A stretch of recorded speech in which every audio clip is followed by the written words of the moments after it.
Assalamualaikum warahmatullahi wabarakatuh. Di sini saya akan menjawab pertanyaan UAS tentang manajemen pemasaran sebagai pelengkapan tugas akhir. Perkenalkan, nama saya Muhammad bin Iqbal Mauludin dengan NIM 2005011110042. Baik, saya akan menjawab pertanyaan nomor 1, yaitu bagaimana perbedaan penggunaan sistem informasi yang dimiliki antara perusahaan berskala besar dengan perusahaan berskala kecil. Jadi menurut saya penggunaan sistem informasi yang dimiliki antara perusahaan besar dengan perusahaan kecil adalah di dalam penerapannya, seperti penggunaan ERP atau Enterprise Resource Planning. Biasanya sistem ini banyak digunakan di dalam perusahaan besar. ERP yang setiap melakukan transaksi langsung otomatis. Biasanya digunakan untuk mengelola manajemen dan melakukan pengawasan yang terintegrasi antar unit di dalam perusahaan. Namun tidak bisa dipungkiri juga kalau UMKM itu juga bisa menerapkan ERP di dalam perusahaannya. Namun menurut saya ERP itu terlalu ribet. Jadi kalau UMKM bisa menggunakan sistem informasi akuntansi atau SIA yang terbilang tidak terlalu rumit. SIA diterapkan oleh perusahaan UMKM dikarenakan UMKM kebanyakan masih mencatat transaksi secara manual. Fungsi dari sistem perusahaan itu sendiri adalah yang pertama, perusahaan akan dimudahkan dalam mengontrol pengembangan bisnis. Yang kedua, perusahaan dapat dengan mudah memproses setiap informasi yang dimiliki. Kemudian yang ketiga, perusahaan akan lebih cepat mengetahui jika ada kekeliruan atau kesalahan data.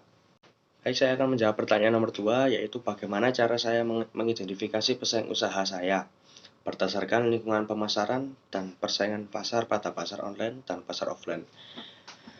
Baik, cara saya mengidentifikasi pesaing saya adalah dengan melakukan beberapa langkah. Langkah-langkah tersebut tentu tidak terlepas dari analisis SWOT, karena menurut saya itu SWOT adalah inti dari pemasaran. Menurut Farrell dan Herlin, fungsi dari analisis SWOT adalah untuk mendapatkan informasi dari analisis situasi dan memisahkannya dalam pokok persoalan internal, kekuatan dan kelemahan, dan faktor persoalan eksternal yaitu peluang dan ancaman. Jadi langkah-langkah saya adalah yang pertama, yaitu saya akan menentukan siapa saja pesaing saya. Kalau dari online shop, saya biasanya melihat dari akun-akun yang bisa dibilang cukup besar. Kemudian pesaing itu ada dua macam, yaitu pesaing langsung dan tidak langsung. Pesaing langsung merupakan pesaing yang usahanya sama persis dengan saya. Contohnya itu kan saya memiliki usaha thrift shop. Mungkin Ibu kalau berkenan bisa beli di toko saya, Bu. Jadi pesaing langsung itu kayak head to head, ada thrift shop satu dengan thrift shop lainnya itu sama-sama pesaing gitu. Sedangkan pesaing tidak langsung itu adalah pesaing yang barangnya tidak sama persis seperti usaha kita, namun target pasarnya sama dengan kita. Contohnya itu seperti toko baju Takwa, butik, kemudian kalau di Matahari itu kayak ya Matahari gitu. Kan itu mereka menjual pakaian yang sama, namun pakaian yang berbeda. Kalau thrift shop kan pakaian bekas, kalau toko-toko tersebut pakaian baru. Barangnya baru, namun bisa menjadi pilihan alternatif lain bagi konsumen. Kemudian langkah yang kedua yaitu mempelajari produk dan layanan pesaing. Kalau saya itu biasanya melihat harga dari pesaing usaha saya. Jadi sebisa mungkin harga saya lebih rendah sedikit daripada pesaing saya. Namun masih mendapatkan untung sehingga dalam jangka kedepannya saya tidak mengalami kerugian. Atau bisa juga dengan sering melakukan diskon dan menunjukkan keunikan produk saya. Kan thrift shop saya itu lebih dominan ke crew neck dan genit. Jadi mungkin itu suatu keunikan dari usaha saya, seperti itu. Kemudian langkah yang ketiga yaitu melakukan personal branding. Yang dimaksud dengan personal branding menurut Farko Siswanto Raharjo dalam bukunya The Master Book of Personal Branding tahun 2019, personal branding merupakan cara seseorang untuk mengambil kendali penilaian orang lain atas diri individu tersebut. Jadi personal branding itu adalah proses pembentukan persepsi masyarakat atau publik terhadap aspek yang dimiliki seseorang. Personal branding ini menurut saya sangat penting dan merupakan komponen sangat vital dalam pemasaran. Dikarenakan personal branding itu bisa merubah perspektif orang dalam menilai suatu produk. Jadi kalau seumpama usaha kita sudah memiliki personal branding, maka bisa dibilang kita sudah memiliki target pasar. Contohnya itu kayak iPhone. Kan kita tahu kalau brand iPhone itu sudah mendunia. Orang lain maka akan begini, oh HP-nya iPhone ya? Oh iya, ini gini kan terkenal sudah bagus. Beda kalau Xiaomi. Oh Xiaomi ya, Xiaomi kan terkenal HP murah. Seperti itu.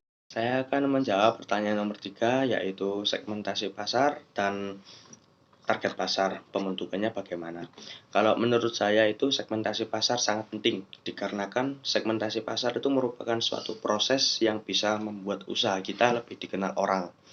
Jadi apabila kita sudah melakukan proses segmentasi pasar dan target pasar, maka bukan kita lagi yang mencari pelanggan, melainkan pelanggan yang akan mencari kita. Seperti gini contohnya, kan saya mempunyai thrift shop itu khusus untuk sweater dan genit. Otomatis kan kalau orang lain sudah pernah membeli di produk kita, kemudian pelanggan tersebut memiliki teman. Temannya itu bertanya, loh sweater ini kok bagus, belinya di mana? Otomatis kan pelanggan tadi bilang, oh saya beli di One Staff, seperti itu. Jadi promosi lewat mulut ke mulut. Dan segmentasi pasar itu kan pembagian kelompok. Jadi ada yang seumpama saya ini menjual sweater khusus untuk pria, wanita, dan anak-anak. Jadi saya memiliki target pasar, kalau yang pria itu ke sini, kalau yang wanita itu ke sini, dan anak-anak itu yang ke sini. Seperti itu. Saya akan menjawab pertanyaan yang terakhir, yaitu tentang studi kasus Bayu Prakoso.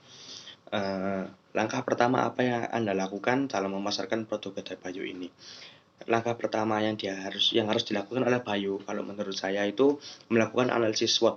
Ya, karena analisis SWOT itu menurut saya sangat penting sekali. Karena saya sendiri juga berani memulai usaha.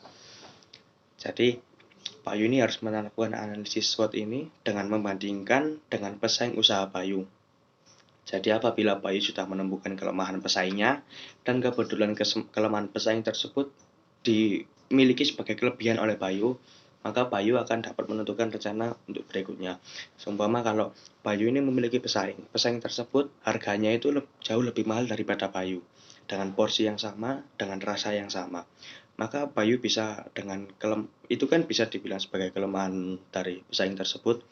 Oleh maka dari itu Bayu bisa melakukan langkah kedepannya dengan di sini itu saya membuka kedai harganya lebih murah 2.000 misalnya, seperti itu. Kemudian pertanyaan yang B, yaitu bagaimana cara Bayu menentukan segmen dan target pasar. Kalau menurut saya itu cara Bayu untuk menentukan target dan segmen pasar itu dengan langkah-langkah seperti ini. Yang pertama yaitu menentukan target pasar terlebih dahulu. Bayu bisa menentukan target pasar dengan melihat lingkungan sekitar usahanya. Apabila di sekitar lingkungan tersebut itu merupakan lingkungannya orang kerja kantoran, maka Bayu bisa menetapkan dengan harga segitu dan porsi segitu itu cocok dengan orang kantoran. Jadi lebih kayak menetapkan seperti sebagaimana pantasnya lah. Kalau mahasiswa kan kebanyakan kan harganya harus murah, porsi yang banyak, itu pasti ramai. Tidak peduli rasanya enak atau enggak, yang penting banyak terlebih dahulu. Seperti itu. Itu melakukan target pasar harus dengan melakukan analisis dan evaluasi. Seumpama kalau target pasarnya orang kantoran. Kalau orang kantoran tersebut masih ada yang bilang kayak harganya kemahalan, itu mungkin bisa dengan Bayu direndahkan sedikit harganya dengan porsi segitu, atau enggak gitu dengan harga segitu porsinya lebih ditambahi seperti itu lagi, seperti itu. Kemudian ya langkah yang kedua yaitu ketahui masalah dan kebutuhan konsumen. Jadi mencari tahu kebutuhan calon konsumen lalu sesuaikan dengan produk yang Bayu jual. Untuk bisa mendapatkan informasinya, Bayu bisa langsung bertanya kepada calon konsumen atau dengan melakukan serangkaian tes produk. Jadi maksudnya itu kayak saya mau membuka ini dengan makanan seperti ini, dengan rasa seperti ini, apakah saya hargai dengan harga segini itu cocok apa tidak? Contohnya bertanya seperti itu. Kemudian yang ketiga yaitu olah dan analisis data. Selanjutnya Bayu dapat mengolah semua data terkait konsumen yang telah Bayu amati. Pada tahap ini, Bayu akan mengetahui peluang produk yang Bayu akan jual kepada tiap segmentasi yang telah Bayu lakukan. Analisis data tersebut berfungsi sebagai acuan dalam menentukan strategi dalam menyusun produk dan juga pemasarannya. Kemudian soal yang C yaitu bagaimana saran untuk Bayu ke depannya. Untuk kedepannya, Bayu bisa melakukan evaluasi respon pasar. Jika strategi pasar sudah berjalan dan menghasilkan penjualan, Bayu perlu tahu respon dari konsumen, terutama mengetahui kekurangan dari produk yang Bayu miliki. Catat semua masukan yang diberikan konsumen kepada Bayu dan segera perbaiki. Insya Allah, usaha Bayu akan lancar. Dikarenakan orang akan berubah dengan adanya kritik dan masukan dari orang lain. Yang diperlukan itu kritik membangun, bukan kritik yang menjatuhkan. Seperti kalau saya habis menjual, kemudian saya bertanya kepada pelanggan tadi, gimana menurut kamu itu saya dengan harga segini itu cocok apa tidak? Seperti itu.